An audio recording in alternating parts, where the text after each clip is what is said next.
But what about the policy on China? President Biden spoke out on China and his relationship with President Xi Jinping in a new interview on CBS right before the Super Bowl. Listen to this. I'd like to get your reaction.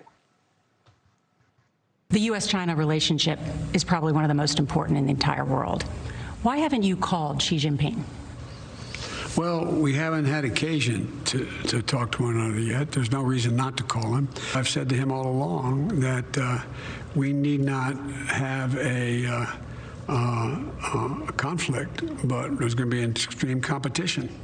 And I'm not going to do it the way that he knows this, because he's been sending signals as well. Then I'm not going to do it the way Trump did. We're going to focus on international rules of the road. So, Congressman, you wrote an op-ed for the Journal last week, and it's called Congressional Democrats' Plan to Bail Out China. You write about the calls for the IMF to issue trillions of funds for special drawing rights, which you say could end up in the hands of the Chinese Communist Party. Tell me about that and what the risks are in what you hear from President Biden with regard to China. Well, first on Joe Biden's comments, he says he wants to be focused on the, quote, rules of the road. Well, that's the whole problem, is that China for 3 decades doesn't play by the rules of the road. They don't play that way on intellectual property protection. They don't play for it that way in opening their markets. They don't play for it that way in the safe transit of the South China Sea militarily. They don't honor each other's territorial rights. And they certainly are predatory in their debt practices in the third world. They're now the world's largest creditor country. And they've achieved that by lending money on non-transparent, pernicious terms to the third world so that they can grab the minerals and energy they want to be the large superpower global rival that they intend to be over the next 2 decades.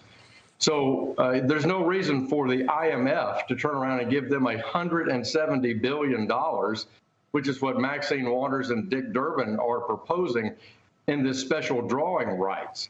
They say in the nature of the pandemic that the IMF should do $3 trillion in hard currency through special drawing rights.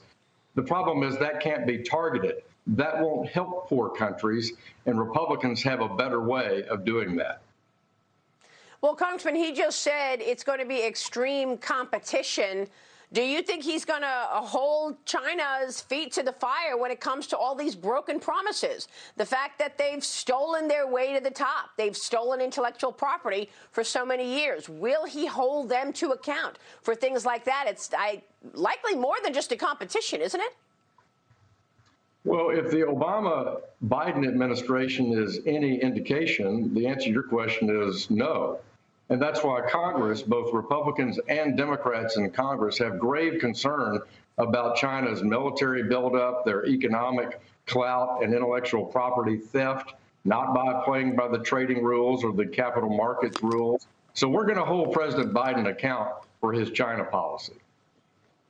All right, Congressman, we'll be watching. Thanks very much for being here this morning. Thanks, Maria. Thanks very much, Congressman French Hill, joining us there. All right, we'll be watching, Congressman. Thank you.